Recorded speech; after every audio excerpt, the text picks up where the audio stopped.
بسم الله الرحمن الرحيم. الحمد لله رب العالمين، وصلى الله على سيدنا مولانا محمد وعلى آله وصحبه أجمعين. اللهم صل على سيدنا Muhammad وعلى آله وصحبه وبارك وسلم.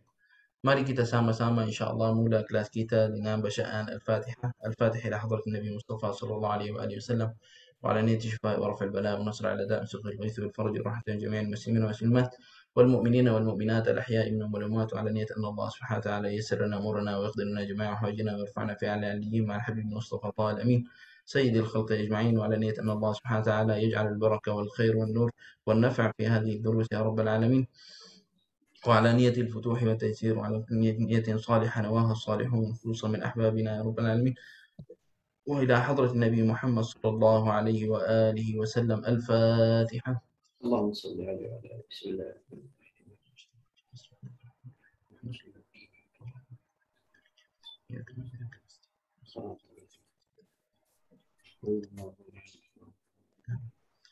آمين آمين آمين يا رب العالمين. بسم الله وعلى بركة الله. تفضل يا سيدي. أبدأ يا منتظر. العنوان إيش هو؟ الدراسة.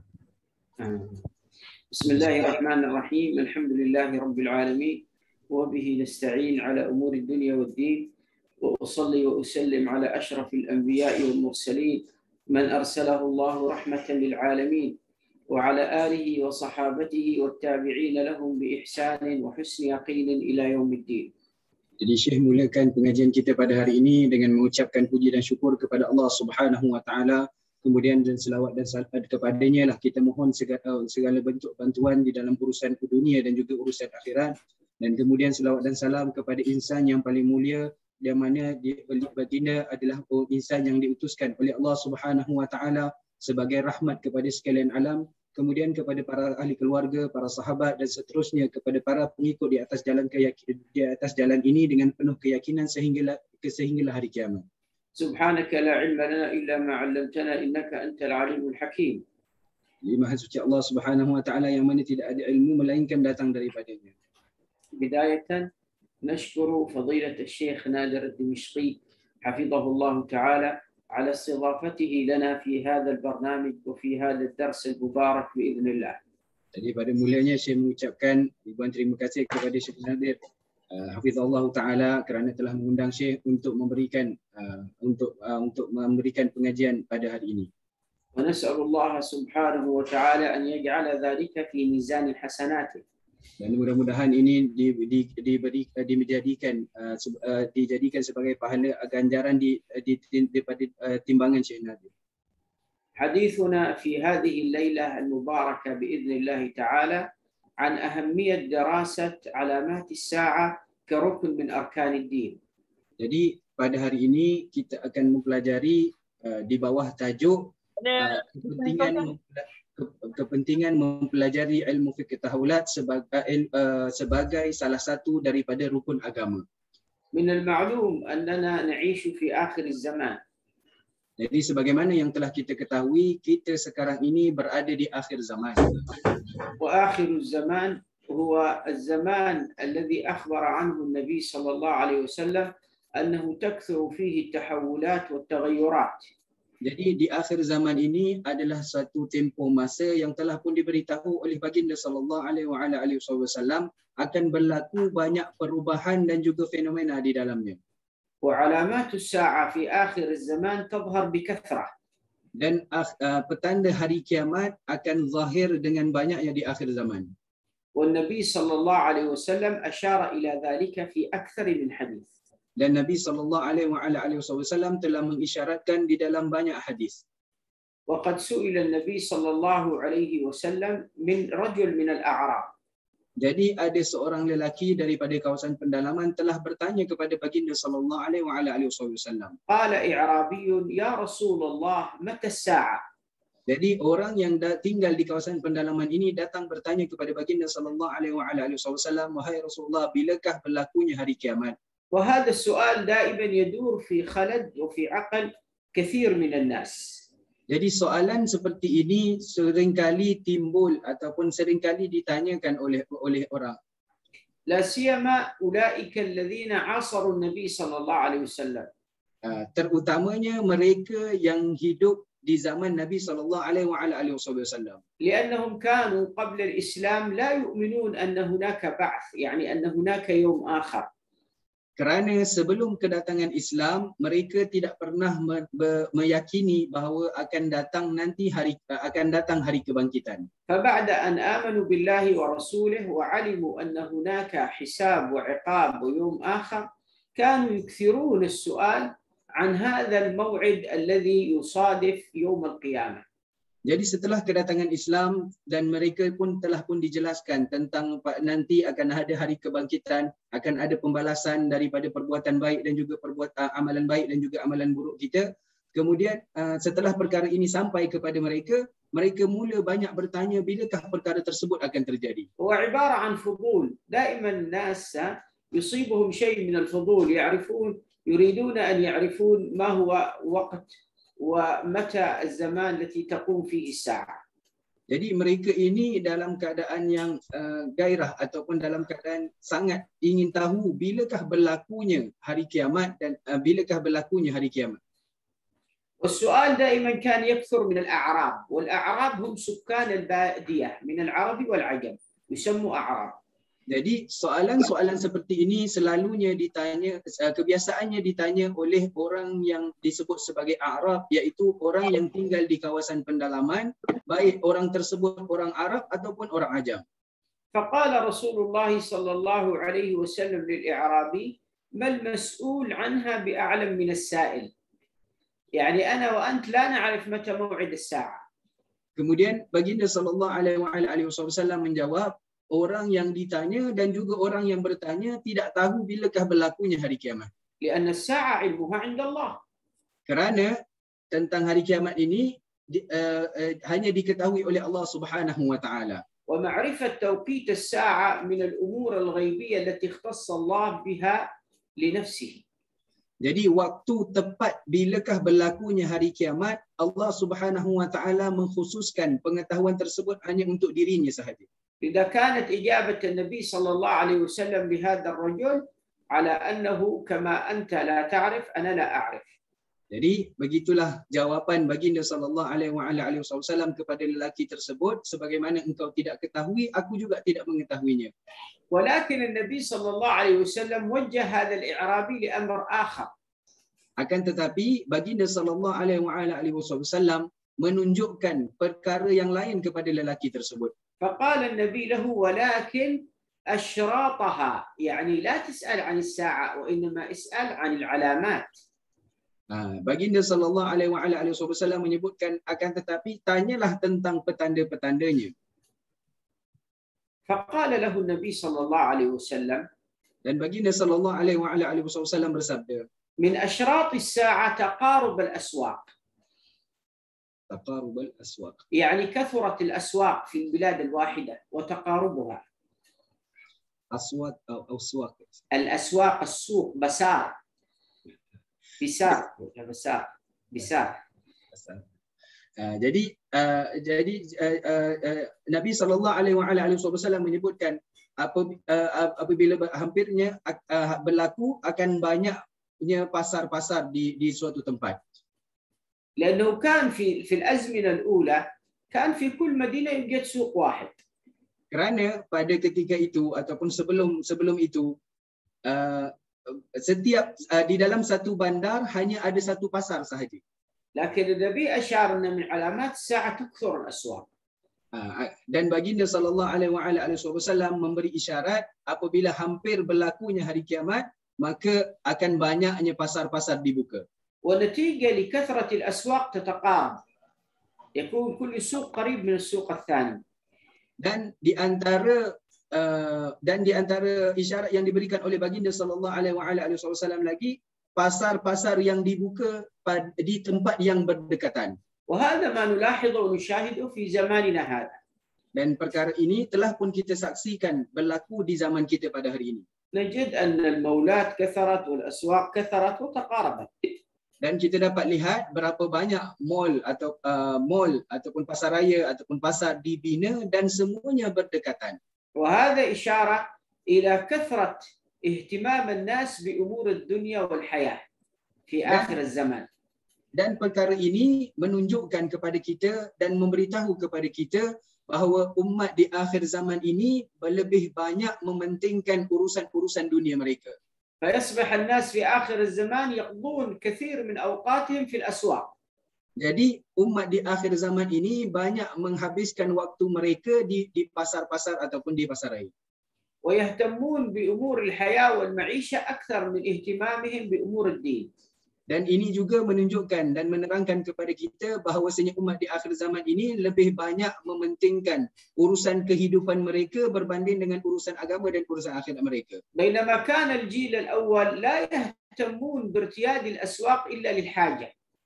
Sedangkan kalau kita lihat generasi-generasi yang datang sebelum kita ini, mereka hanya pergi ke pasar apabila ada keperluan sahaja. لكن من علامات الساعة أن يضيع المسلم وقته في السوق. Akan tetapi di antara petanda hari kiamat, umat manusia pada hari ini, pada ketika itu banyak menghabiskan masa mereka di pasar dan juga di pasar raya. والنبي صلى الله عليه وسلم يشير في الحديث أن خير البقاع المساجد وشر البقاع الأسواق. Dan Nabi SAW telah memberitahu kepada kita sebaik-baik tempat adalah masjid dan seburuk-buruk tempat adalah pasar. فالناس في آخر الزمان تترك خير البقاع وتهتم بشر البقاع. Dan kita dapat lihat umat di akhir zaman mereka meninggalkan sebaik-baik tempat dan mereka pergi kepada tempat ke seburuk-buruk tempat.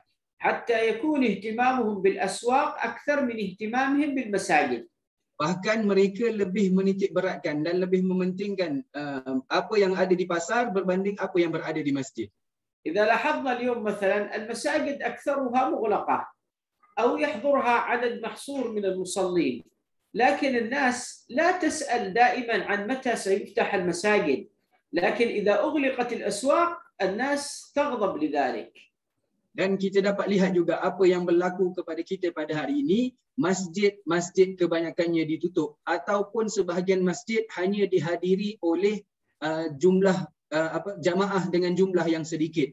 Akan tetapi umat manusia ataupun masyarakat kita pada hari ini tidak pernah menanyakan, tidak pernah bertanya bilakah masjid ini akan dibuka. Tetapi kalau pasar yang ditutup semuanya akan marah. إذن من علامات الساعة اهتمام الناس بشر البقاع. Jadi di antara petanda hari kiamat, umat manusia mula menitik beratkan ataupun mementingkan tempat seburuk-buruk tempat. وعدم اهتمامهم بخير البقاع. Dan mereka tidak lagi memandang dan menitik beratkan tentang sebaik-baik tempat. الآن الذين يحضرون مجالس العلم كم هم عددهم بالنسبة للذين يحضرون في الأسواق؟ Jadi kita dapat lihat kalau kita bandingkan orang yang menghadiri majlis-majlis ilmu dengan orang yang pergi ke pasar. قليل جدا. Sangat sedikit, nisbahnya sangat sedikit.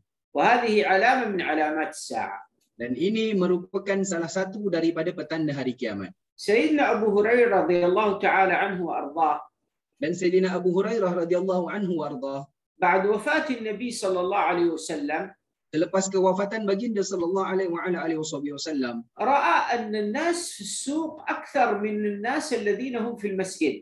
Beliau melihat manusia di pasar lebih ramai. Pada ketika itu beliau melihat manusia di pasar lebih ramai jika nak dibandingkan dengan manusia yang berada di masjid. فانزعج من هذا الشيء. Jadi dia mula hairan ataupun terkejut dengan apa yang telah berlaku. ما اعتاد وما تصور أن الناس يعني تغفل عن الاهتمام بالمساجد وتهتم بأن تذهب إلى الأسواق. Kerana sebelum itu beliau tidak pernah menyangka yang perkara ini akan terjadi. فخرج إليهم إلى السوق وقال أيها الناس أنتم في الأسواق وميراث رسول الله صلى الله عليه وسلم يوزع في المسجد. Jadi Sayyidina Abu Hurairah pun keluar di pasar dan kemudian beliau berkata kepada seluruh manusia di sana, wahai sekalian manusia, adakah kamu menyibukkan diri kamu di pasar sedangkan warisan Nabi sallallahu alaihi wasallam sedang diagihkan di masjid? استعجب الناس. Jadi manusia semua merasa hairan dengan perkataan beliau.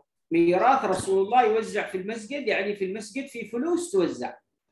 Jadi mereka mendengar warisan daripada Rasulullah diagihkan di masjid dan mereka menyangka adakah duit yang sedang diagihkan di masjid. هكذا يتبادر الإنسان أن الميراث هو المال.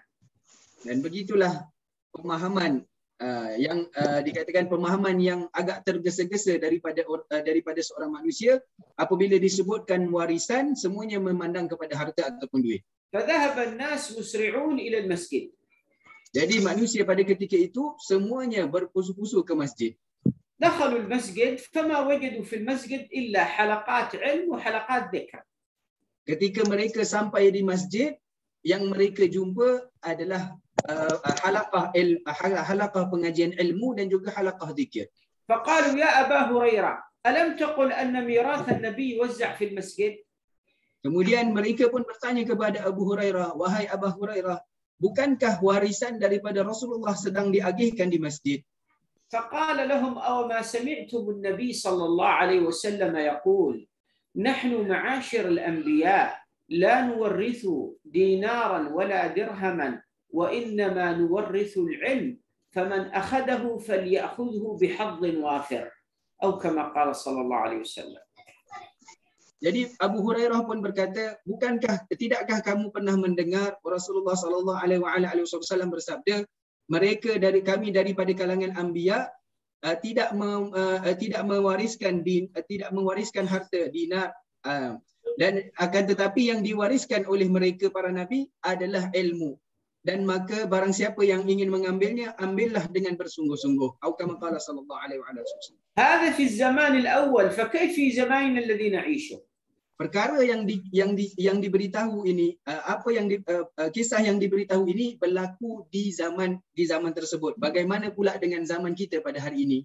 ترك الناس مجالس العلم ومجالس الخير ومجالس الذكر واهتموا بمجالس الأسواق بالذهاب إلى الأسواق.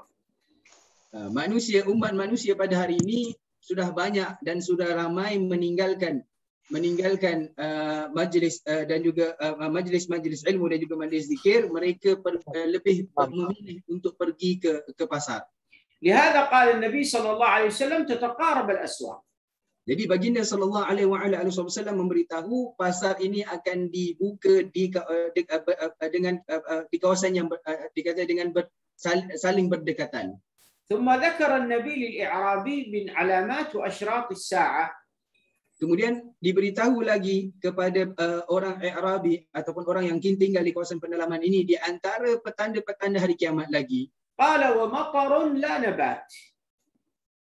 Hujan yang أنه يكثر المطر ولا يظهر النبات ولا يزرع النبات.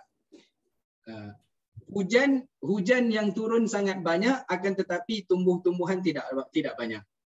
اليوم الناس تهتم بالصناعة. Manusia pada hari ini lebih memilih untuk membuat ataupun memproses sesuatu produk. وهذه علامة من علامات الساعة أن يترك الاهتمام بالزراعة ويكثر الاهتمام بالصناعة. Dan di antara petanda hari kiamat, umat manusia mula lebih memilih untuk mengilang ataupun memproduk barangan berbanding untuk menghasilkan tanaman ataupun mementingkan bidang pertanian. حتى يكثر المطر في آخر الزمان فيزرع الحشيش والشجر الذي لا فائدة منها.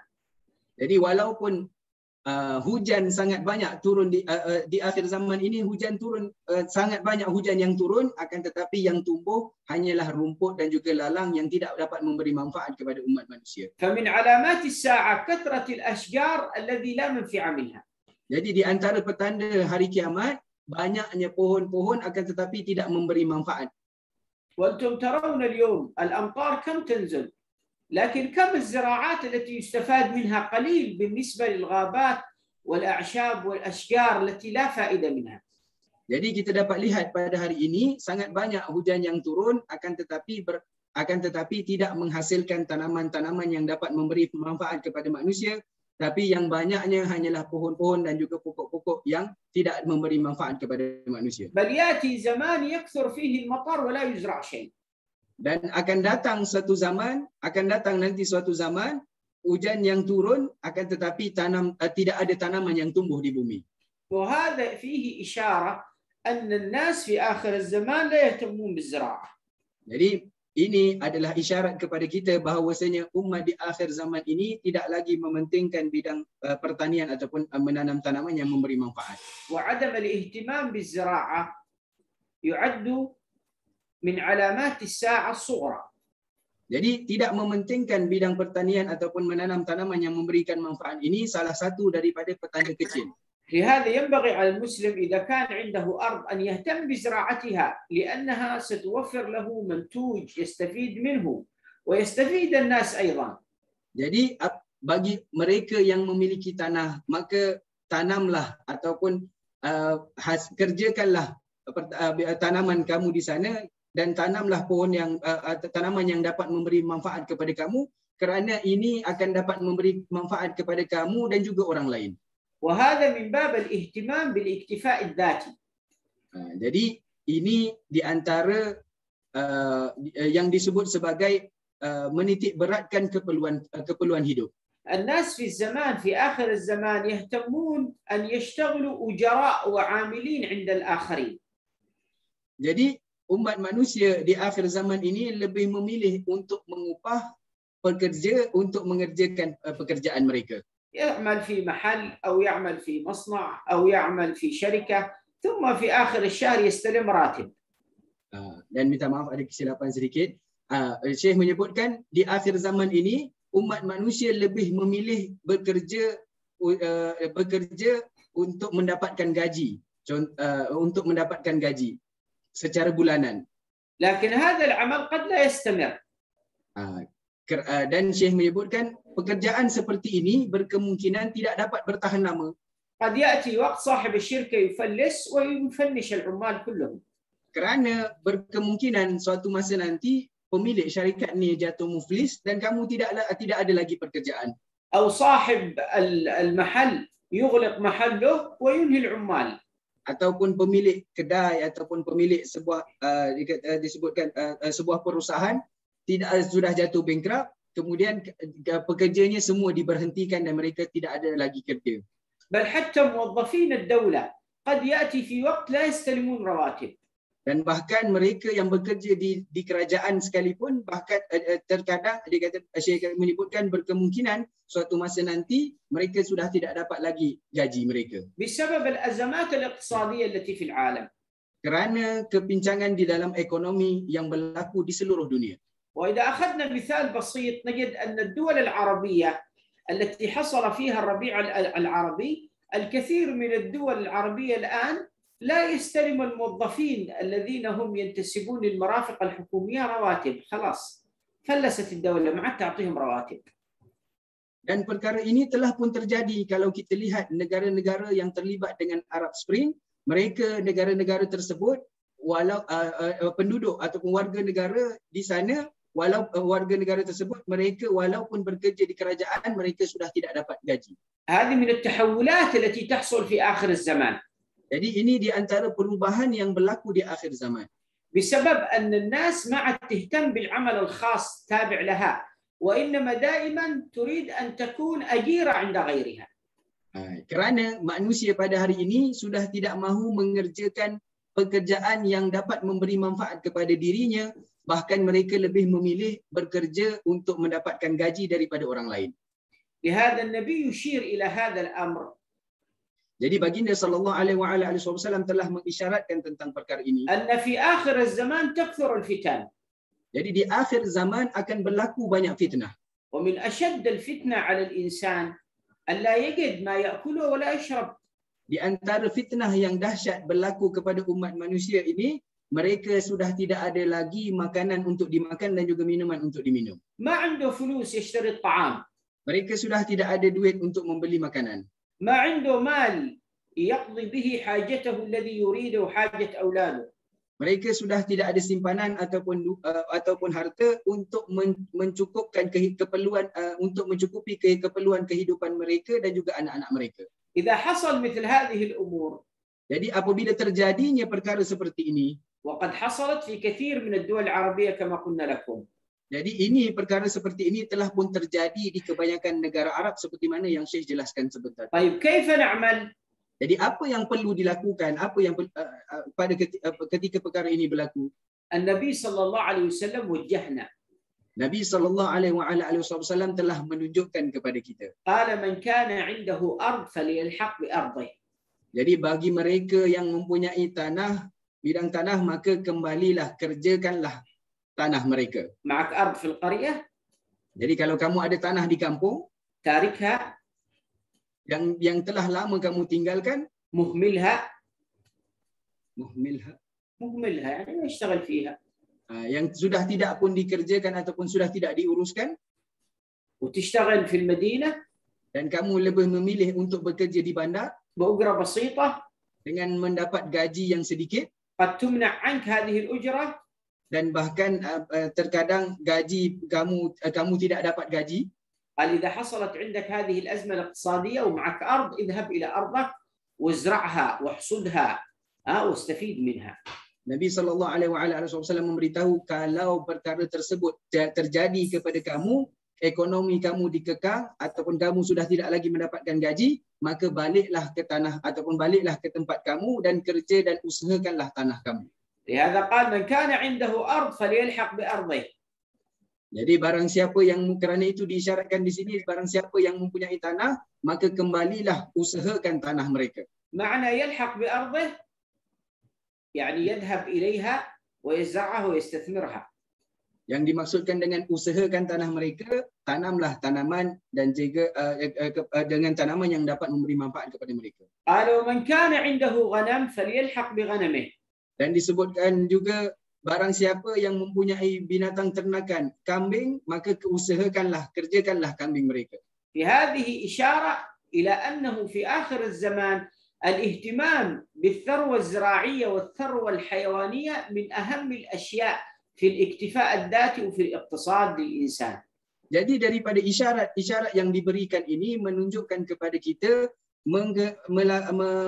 mengerjakan bidang pertanian dan juga bidang peternakan merupakan sumber yang terbaik untuk kita membina ekonomi kita dan keluarga kita. أنتم في هذه البلاد ما شاء الله عندكم أراضي خصبة والأمطار متوفرة. Jadi kita di negara Malaysia ini, kalau kita dapat lihat tanah yang subur dan juga hujan selalu turun di negara kita. لهذا ينبغي على من كانت عنده أرض أو كان عنده مواشي أن يهتم بالثروة الحيوانية والثروة الزراعية. Jadi mereka yang mempunyai tempat untuk mengusahakan bidang pertanian dan juga dapat tempat untuk mengusahakan bidang peternakan, maka usahakanlah. لأن العمل عند الآخرين لا يدوم. Kerana bekerja dengan orang lain ini tidaklah, kita kata tidak setimpal dengan apa yang kamu kerjakan. والعمل في المصانع والشركات لا يستمر. Dan bekerja di tempat-tempat memproses atau bekerja ataupun disebut istilahnya bekerja dengan orang lain, pekerjaan tersebut tidak bertahan lama. والعالم كله يمر بأزمة اقتصادية. Dan kita dapat lihat pada hari ini seluruh dunia berlakunya kemelesetan ekonomi di seluruh dunia. لاحظوا أنتم في هذه الفترة فترة الوباء الذي نزل على الأمة. Jadi cuba kita lihat keadaan diri kita ketika berlakunya musim pandemik ini. كم من القطاعات الخاصة والعامة أغلقت. Jadi berapa banyak sektor-sektor ekonomi yang ditutup. حتى المحلات أغلقت. Dan bahkan mereka yang berniaga pun terpaksa tutup. فسبب هذا الإغلاق أزمة اقتصادية عند أصحاب العمل وعند العاملين في هذه المصانع وهذه الشركات. Jadi risikonya ataupun kita disebutkan risikonya ditanggung oleh pemilik bidang perusahaan dan juga pekerja-pekerja di sana. فبدأت الناس تفكر كل واحد بعمل خاص له. Jadi dan apabila perkara ini berlaku, masing-masing memikirkan bagaimana mereka nak menjalani kehidupan mereka sendiri. من أجل أن يكفي نفسه وأسرته. Supaya mereka dapat mencukupi supaya mereka dapat sara ke mereka dan diri mereka dan keluarga mereka. فبدأوا الناس يهتمون بالمشاريع الصغيرة وكذلك يهتمون بالزراعة ويهتمون ببيع المواشي وبيع الدجاج وبيع الأغنام وغيرها من الأمور الخاصة بالإنسان. Jadi umat manusia pada hari ini kita dapat lihat mereka manusia pada hari ini kita dapat lihat manusia pada hari ini mereka mula mengusahakan perniagaan secara kecil-kecilan ataupun sebahagian mereka mula mengusahakan pertanian dan juga ternakan. وهذا الشيء هو المطلوب في الإسلام. Dan أن كل إنسان يعمل حتى يكتفي ذاتيا. Jadi perkara-perkara yang disebutkan ini adalah perkara yang dituntut di dalam agama di dalam Islam, iaitu kita mengerjakan pekerjaan supaya kita dapat sara kehidupan diri kita dan juga keluarga kita. وكل واحد يفتح مشروع الذي يناسب تركيبته ونفسيته. Jadi setiap orang usahakan pekerjaan yang sesuai dan dia mahir di dalam bidang tersebut. فالمزارع يشتغل بالزراعة. Jadi orang yang mahir dalam bidang pertanian, mereka usahakan pertanian. ومن يستطيع يصنع الطعام يشتغل بصنع الطعام.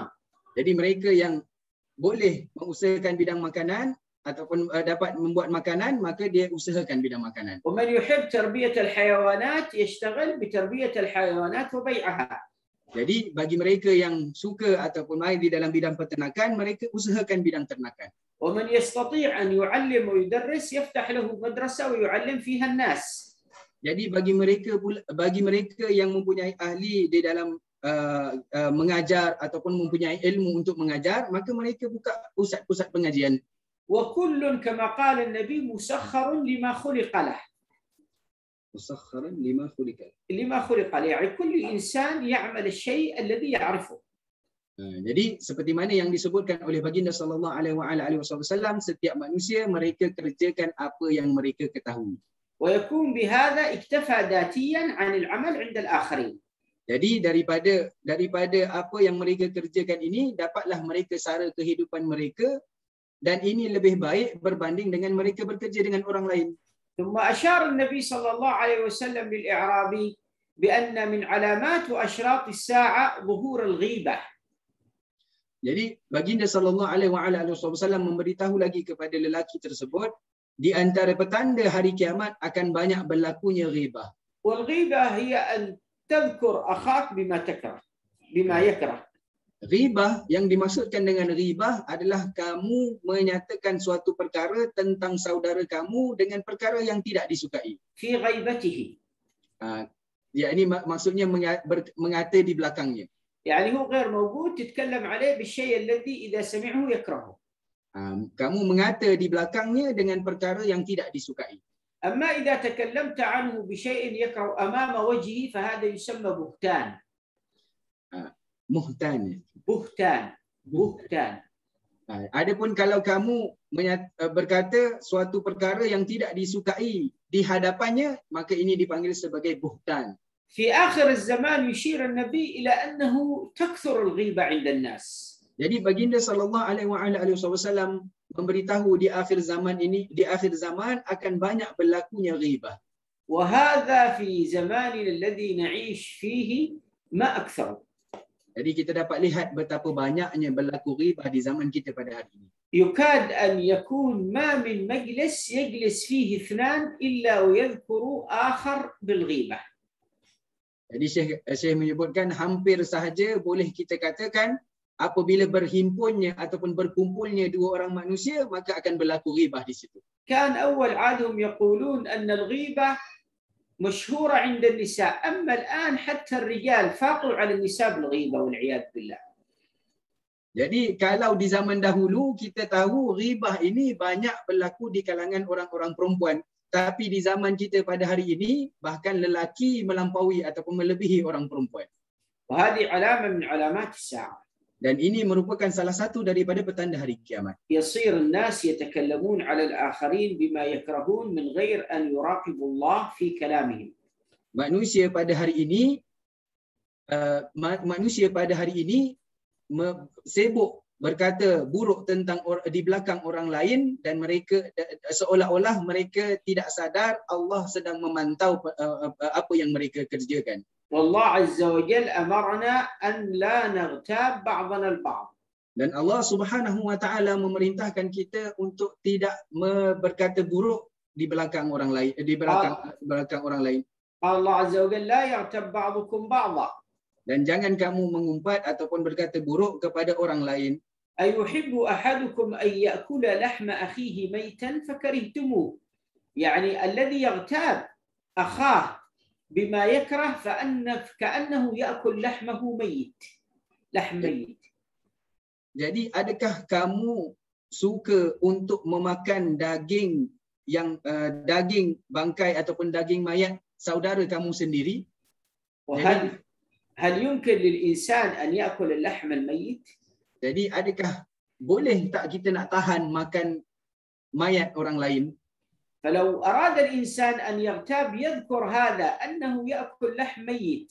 Jadi kalau kita nak bercakap sesuatu yang buruk tentang orang lain di belakangnya, maka ingatlah yang kita sedang lakukan adalah kita sedang makan daging mayatnya. حتى ينتهي عن هذا الفعل. Supaya dia dapat berhenti dan tidak melakukan lagi perkara tersebut. وجاء في الحديث أن الذين يغتابون تقرض أفواههم بمقارض من حديد في النار. Dan disebutkan di dalam hadis, orang yang mengumpat di belakang orang lain ataupun berkata buruk di belakang orang lain, maka dia di akhirat nanti, maka mulutnya akan dikunci dengan besi daripada api neraka. فالنبي صلى الله عليه وسلم يعلمنا هذه الأمور التي تكثر في آخر الزمان حتى نبتعد عنها ونتحصن من هذه الفتن. Jadi ada beberapa perkara yang diisyaratkan oleh Nabi SAW akan berlaku di akhir zaman, dan isyarat ini adalah untuk kita menjauhkan diri daripada melakukannya. Subhanallah, ma min syai'in dzakarahu an-nabi sallallahu alaihi wasallam min asyrat wa alamat as-sa'ah illa ra'aynah bi ummi a'yunina li'anna an-nabi la yantiqu 'anil hawa in huwa illa wahyun yuha. Jadi saya menyebutkan subhanallah, kita dapat lihat tidak ada satu perkara pun yang diberitahu oleh Nabi SAW melainkan kita dapat lihat dengan mata kepala kita sendiri. ثم قال للأعرابي من علامات الساعة ظهور أولاد الزنا. Dan kemudian baginda SAW memberitahu lagi kepada lelaki tersebut, di antara petanda-petanda hari kiamat akan banyak lahirnya anak-anak zina. في نص الحديث وظهور أولاد الغية. أولاد الغية يعني أولاد الزنا يكثر في آخر الزمان. Jadi disebutkan di akhir zaman ini akan banyak lahirnya anak-anak zina. وهذا يدل على أن في آخر الزمان تفسد العلاقات بين الرجل والمرأة. Jadi daripada isyarat tersebut, ini menunjukkan kepada kita akan berlakunya kerosakan hubungan di antara lelaki dan perempuan. العلاقة في الإسلام بين الرجل الأجنبي والمرأة الأجنبية إنما تكون علاقة مشروعة إذا كانت بعقد زواج. Jadi hubungan di antara lelaki ajnabi dengan perempuan ajnabi ini boleh terjalin dengan akad yang diiktiraf di dalam syarak. وهذا العقد الزواج ينتج عنه أولاد شرعيين. Yaitu dengan akad nikah ataupun dengan perkahwinan, maka daripada hasil perkahwinan tersebut akan lahir anak yang diiktiraf di dalam syariat Islam. لكن النبي يشير إلى أن آخر الزمان تفسد أخلاق الناس. Akan tetapi Nabi SAW telah mengisyaratkan akhlak umat di akhir zaman ini akan rosak. ويصير وتظهر كثير من العلاقات بين الرجل والمرأة الغير شرعية. Dan akan banyak berlaku hubungan di antara lelaki dan perempuan tanpa mengikut cara yang dipandukan oleh syarak. انظروا إلى نص الحديث قال النبي ظهور يعني كان موجود لكن كان مخفي. أما في زماننا هذا يصبح أولاد الزنا ظاهرين أمام الناس كلهم يعرفون أن هذا الولد ابن زنا. Jadi kita perhatikan apa yang diucapkan oleh baginda SAW. Baginda menyebutkan akan muncul, akan zahir, akan zuhur ini maksudnya akan muncul. Jadi maksudnya di zaman dahulu ada juga perkara seperti ini berlaku, tetapi di akhir zaman ini akan muncul secara terang-terangan, iaitu kita dapat tahu orang ini adalah anak daripada hasil zina. والنبي يتكلم عن من؟ عن المجتمع الأوروبي؟ Nabi SAW sedang membicarakan tentang siapa? Adakah sedang membicarakan tentang masyarakat yang di Eropah? هل يتكلم عن الغير مسلمين؟ Adakah baginda SAW sedang membicarakan tentang orang bukan Islam? هنا يتكلم عن المسلمين أنه يظهر فيهم أولاد الزنا. Baginda SAW sedang membicarakan tentang perihal ataupun keadaan umat Islam akan muncul banyaknya anak zina di kalangan umat Islam. ومعنى ظهور يعني يصبح في المجتمع شيء عادي. Yang dimaksudkan dengan muncul ataupun zuhur, perkara tersebut sudah pun menjadi biasa di kalangan masyarakat kita. فكان قديما إذا زنى الرجل بالمرأة يكتمون ما خلفوه من أولاد زنا، لكن يصبح في آخر الزمان عادي تتفاخر أن عندها ولد أو عندها بنت ولو كان من طريق غير مشروع. Jadi di zaman dahulu perkara tersebut perkara seperti ini ada juga berlaku, akan tetapi mereka sedaya upaya menyembunyikan perkara tersebut. Tetapi di akhir zaman ini terkadang ada sebahagian orang yang bahkan berbangga dia mempunyai anak yang mempunyai anak daripada hasil penzinaan. وصار الأب يظن أن هذا ولد الزنا، الرجل الذي زنى بالمرأة ينسب ابن الزنا إليه فيقول هذا ابن فلان، وهو في الحقيقة هذا ابن حرام ليس ابن فلان. Dan kita dapat lihat suami ataupun lelaki tersebut dengan beraninya mengaku anak tersebut adalah anaknya, sedangkan anak tersebut adalah anak haram, tidak dinasabkan kepadanya. بل أصبح في مجتمعاتنا الإسلامية بعض الناس في المجتمعات الإسلامية يمارسون العلاقات الشرعية قبل الزواج. Yumarisu. العلاقات الغير شرعية قبل الزواج. Dan kita dapat lihat perkara yang banyak berlaku kepada sebahagian umat Islam, mereka melakukan hubungan intim ataupun hubungan lelaki dan perempuan sebelum mereka berkahwin. على اعتبار أنهم خلاص سيتزوجون قريبا. Kerana mereka berfikir yang mereka ini akan berkahwin dalam masa yang terdekat. فقد تحمل المرأة قبل أن تتزوج بعد الخطوبة. Dan berkemungkinan perempuan tersebut telah pun mengandung sebelum dia berkahwin, contohnya selepas dia bertunang.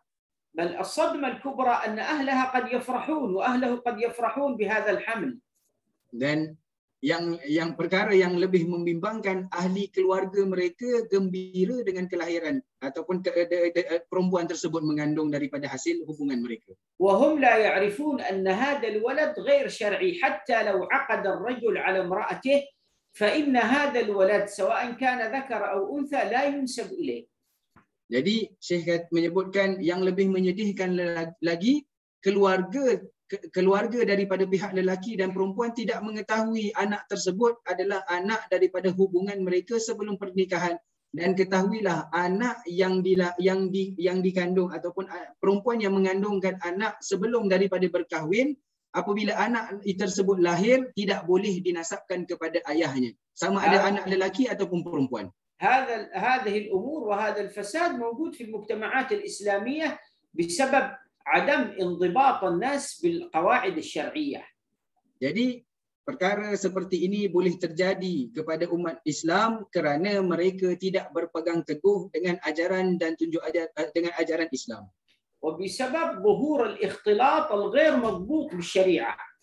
Dan perkara seperti ini boleh terjadi kerana berlakunya percampuran di antara lelaki dan perempuan tanpa diberikan garis panduan tanpa mereka mengikuti garis panduan daripada syarak. وبسبب فساد الأخلاق عند الرجال والنساء. Dan di antara penyebab yang lain berlakunya kerosakan akhlak di kalangan lelaki dan juga perempuan. لهذا ينبغي على المسلم إذا علم مثل هذه العلامات وهذه الأشراط أن يتنبه من الوقوع بها وأن ينبه من هم حوله حتى ينقذ ما يمكن إنقاذه. Jadi bagi mereka yang sudah pun mengetahui petanda-petanda yang akan berlaku ataupun petanda-petanda yang telah pun disebutkan tadi, ambillah ini sebagai peringatan supaya kita menjauhkan diri kita daripada melakukan perkara-perkara tersebut. أظن أن الوقت قد انتهى صح؟ لا معنا وقت إن شاء الله إذا أنتم معنا وقت 10 دقائق ماذا؟ مرحبا. والنبي صلى الله عليه وسلم أيضا يشير إلى للأعرابي أن من علامات الساعة تعظيم رب المال، ta'zim rabbal mal. يعني صاحب المال. Dan Nabi SAW mengisyaratkan lagi di antara petanda hari kiamat adalah umat manusia mengagungkan orang yang berharta. بمعنى أن صاحب المال في آخر الزمان هو الشخص الذي يعظمه الناس. Jadi maksudnya di akhir zaman orang yang memiliki harta merekalah yang akan disanjung. وهو الشخص الذي يحترمه الناس. Dan dialah orang yang akan dihormati.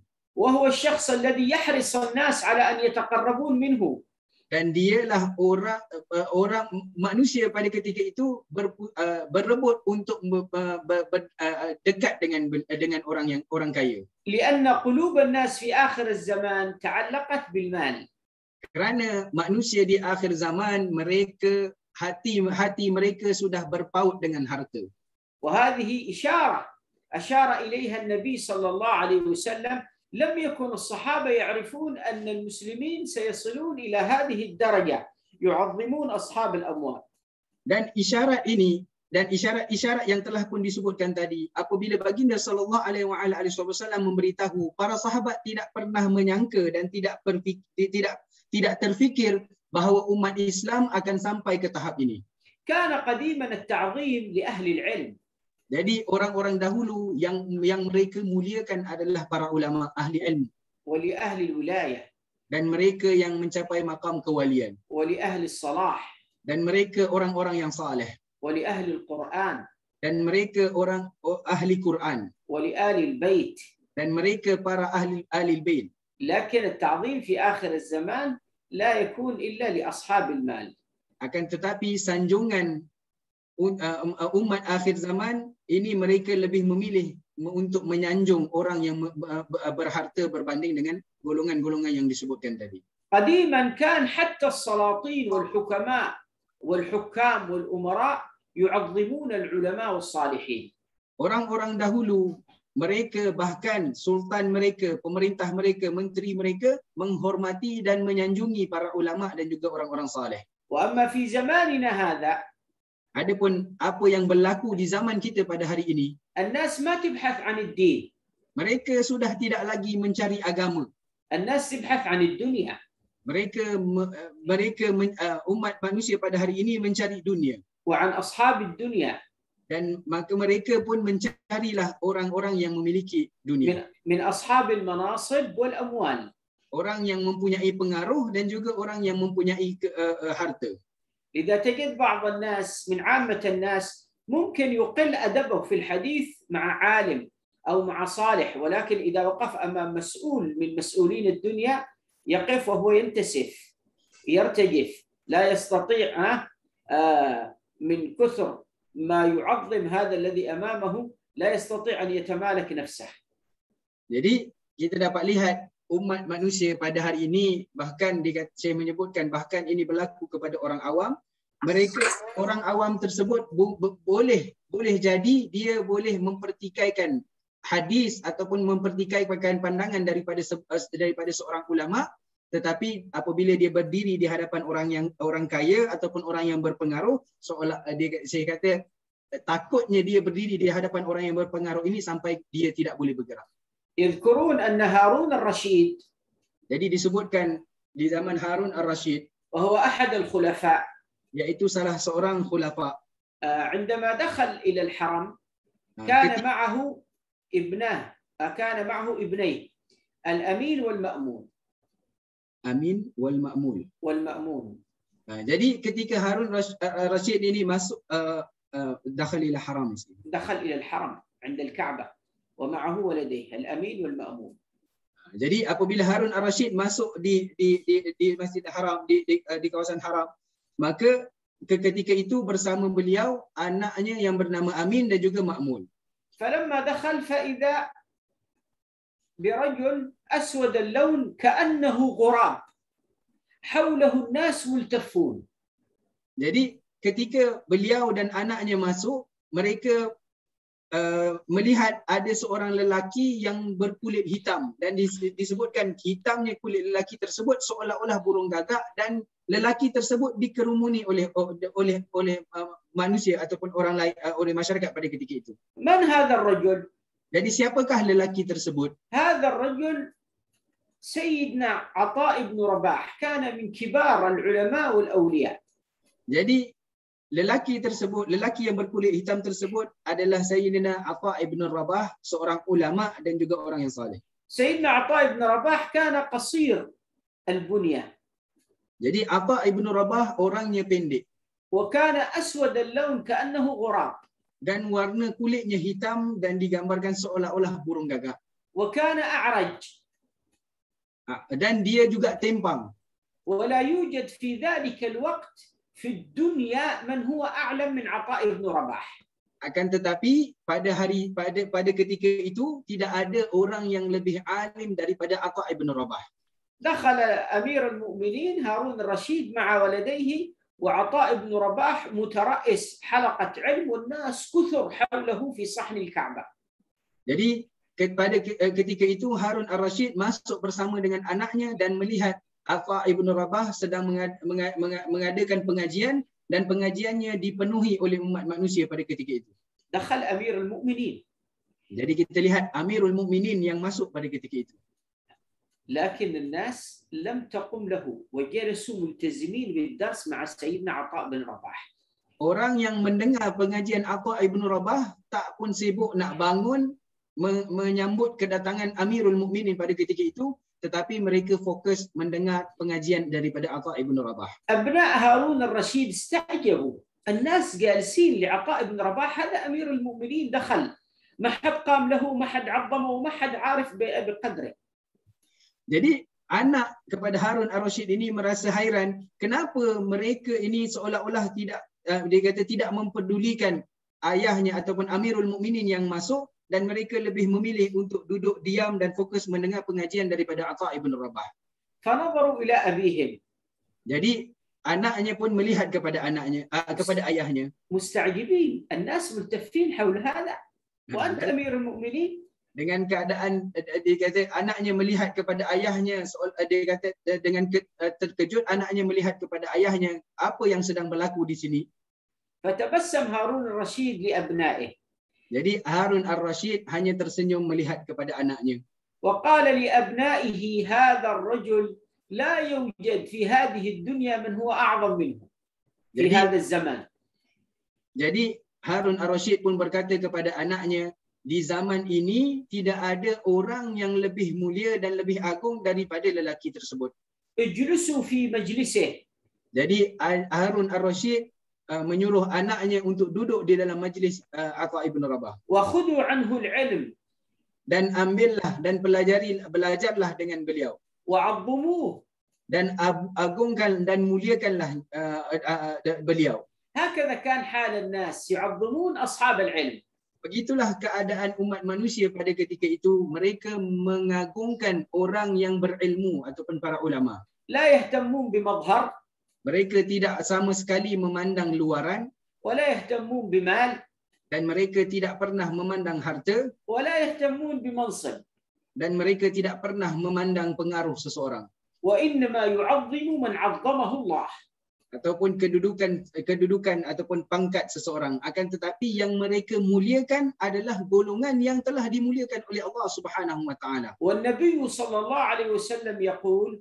Dan Nabi sallallahu alaihi wasallam bersabda, الدنيا ملعونة. Dunia ini dilaknat. ملعون من فيها. Dan dilaknat juga apa yang berada di dalamnya. إلا ذكر الله.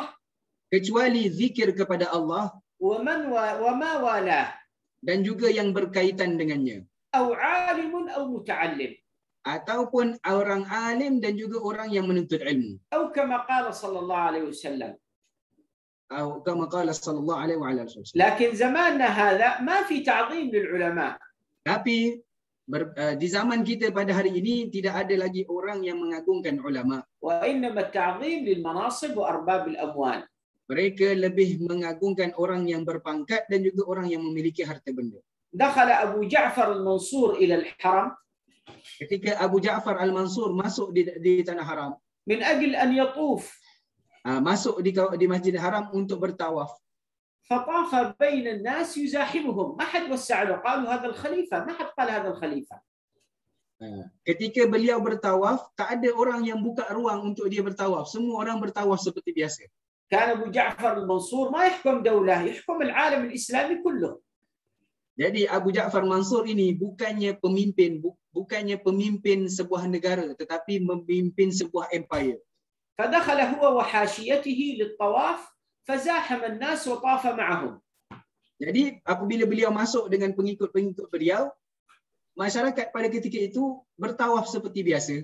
وكان من حاشيته الشاعر المعروف المسمى بالفرزدق. Jadi di antara pengikut Abu Ja'far Mansur ini seorang penyair yang bernama Farasdak. الفرزدق. Farasdak, namanya Farasdak. فلما كان أبو جعفر يطوف وحاشيته فإذا بالإمام علي زين العابدين يدخل إلى الحرم. Jadi ketika Abu Ja'far Mansur ini tengah bertawaf dengan pengikutnya bersama dengan orang lain, tiba-tiba masuk seorang imam iaitu Ali Zainal Abidin. فلما دخل سيدنا علي زين العابدين إلى حرم انشقت الصفوف حتى يدخل سيدنا علي زين العابدين إلى عند الحجر الأسود ويقبلها. Ketika Sayyidina Ali Zainal Abidin masuk, manusia pada ketika itu buka ruang seluas-luasnya sehingga Sayyidina Ali Zainal Abidin jalan menuju ke Hajarul Aswad dengan mudah. استعجب أبو جعفر المنصور، من هذا؟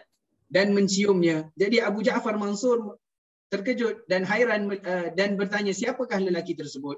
أنا خليفة المسلمين، ما حد وسع لي. Dia berkata, aku adalah khalifah umat Islam tapi tak ada seorang pun yang buka ruang untuk aku. وهذا رجل من عامة الناس يوسعون له. Dan ini orang biasa tapi semua orang buka ruang untuk dia. الناس يعرفون علي زين العابدين حفيد النبي صلى الله عليه وسلم. Jadi manusia ataupun umat manusia pada ketika itu mengenal siapakah beliau, Sayyidina Ali Zainal Abidin, cucu kepada baginda sallallahu alaihi wasallam. كل ليلة يقوم الليل ب1000 ركعة. Setiap malam beliau menghidupkan malam beliau dengan qiyamul lail dengan 1000 rakaat. ويعرفون أبو جعفر المنصور أنه خليفة المسلمين. Dan mereka tahu Abu Ja'far Mansur adalah khalifah umat Islam. ولكن تعظيمهم للعلم وأهل العلم أعظم من تعظيمهم لأهل الأموال والمناصب. Tetapi mereka pada ketika itu memilih untuk mengagungkan orang yang berilmu dan juga mengagungkan ilmu dan juga ahli ilmu berbanding mereka mengagungkan orang yang mempunyai pangkat dan juga kedudukan. في بعض الروايات أن أبا جعفر المنصور يعرف سيدنا علي زين العابدين، ولكن من الدهشة التي أصابته من الناس لتعظيمهم سيدنا علي زين العابدين نظر إلى الفرزدق الشاعر وقال له من هذا؟ Jadi di dalam setengah riwayat menyebutkan Abu Ja'far Mansur kenal siapa Sayyidina Ali Zainal Abidin, tetapi disebabkan kerana apa yang terjadi kepadanya, dia kata terkejut dengan apa yang terjadi kepadanya, beliau pun berpaling kepada penyair tersebut dan bertanya kepada penyair tersebut, siapakah lelaki itu? فقال الفرزدق لجعفر المنصور. Jadi Farasdak pun berkata, penyair yang bernama Farasdak pun berkata kepada Abu Ja'far Mansur, هذا الذي تعرف البطحاء وطأته والبيت يعرفه والحل والحرم. يعني هذا الرجل حتى الأرض بطحاء مكة تعرفه إذا وطأها بقدمه. بيت الله الكعبة يعرفه، الحل وهو غير الحرم، والحرم كل شيء حتى الجمادات تعرفه. كيف أنت ما تعرفه يا أبي جعفر يا أبا جعفر؟ Jadi Farasdak, seorang penyair tersebut pun berkata, bumi ataupun tanah yang dipijak oleh lelaki tersebut pun mengenalnya. Kaabah yang berada di hadapanmu pun mengenal lelaki tersebut, dan seluruh tanah di atas muka bumi ini dan benda yang tidak bernyawa di atas muka bumi ini pun mengenal lelaki tersebut. Bagaimana engkau tidak mengenalnya wahai Abu Ja'far? يعني كأن الفرزدق يقول لأبي جعفر منصور عجيب ما تعرف هذا حتى الأرض تعرفه، الكعبة تعرفه، الحرم يعرفه، الحل يعرفه. Jadi seolah-olah Farazdak berkata kepada Abu Ja'far Mansur, bagaimana engkau boleh tak kenal lelaki tersebut? Di tanah, bumi, dia kata semua yang berada di bumi ini, Kaabah dan baik di haram dan juga di luar haram, semuanya mengenal siapa lelaki tersebut. Bagaimana engkau boleh tak kenal? فقال له هذا الذي تعرف البطحاء وطأته والبيت يعرفه والحل والحرم هذا ابن خير عباد الله كلهم هذا التقي النقي الطاهر العلم هذا ابن فاطمة إن كنت جاهله بجده أنبياء الله قد ختموا وليس قولك من هذا بضائره العرب تعرف من أنكرت والعجم إلى نهاية الأبيات. قصيدة طويلة معروفة يذكر فيها أوصاف سيدنا علي زين العابدين. Jadi kemudian Farazdak pun menyambung lagi syairnya, menyebutkan dengan mengalunkan syair memuji-muji kepada sifat dan juga kepribadian Sayyidina Ali Zainal Abidin. والشاهد في ذلك أن من علامات الساعة والتحولات التي تحصل في آخر الزمان ترك تعظيم أهل الدين ويعظم أهل الدنيا. Jadi di antara petanda, jadi saya menyebutkan kesimpulan daripada apa yang disebutkan tadi, dapat kita fahami di antara petanda hari kiamat, umat manusia tidak mengagungkan ahli agama, tetapi mereka lebih memilih untuk mengagungkan ahli dunia.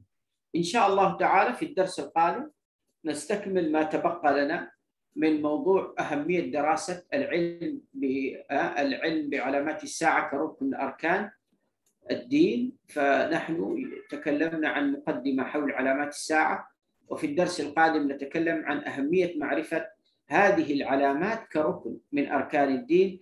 نسأل الله سبحانه وتعالى أن ينفعنا بما سمعنا وأن يجعلنا من عباده الصالحين وأن يفتح علينا وعليكم فتوح العارفين وأن يفقهنا وإياكم في الدين وأن يجعلنا وإياكم من العلماء العاملين وأن يصلحنا ويصلح بنا ويجعلنا من الصالحين ويختم لنا بالحسنى وهو راض عنا في خير ولطف وعافية. وصلى الله على سيدنا محمد وعلى آله وصحبه وسلم والعفو منكم على الإطالة.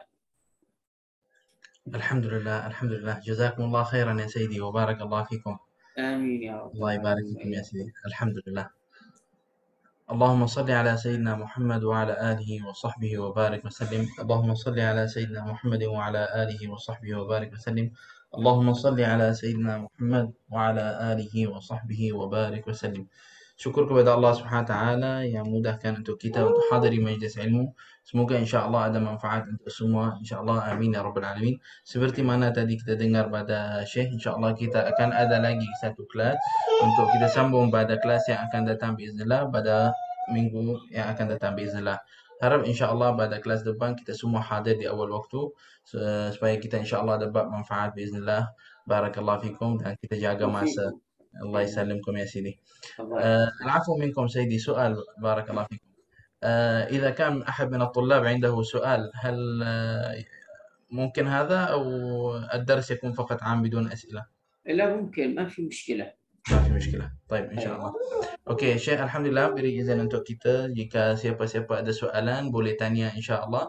Dan seperti mana kita cakap untuk sisi soal jawab tidak ada recording. Jadi insya-Allah supaya mudahlah untuk pelajar, siapa-siapa nak tanya boleh tanya insya-Allah. Barakallahu fikum. Allahumma salli ala sayyidina Muhammad wa ala alihi wa sahbihi wa barik wa sallim.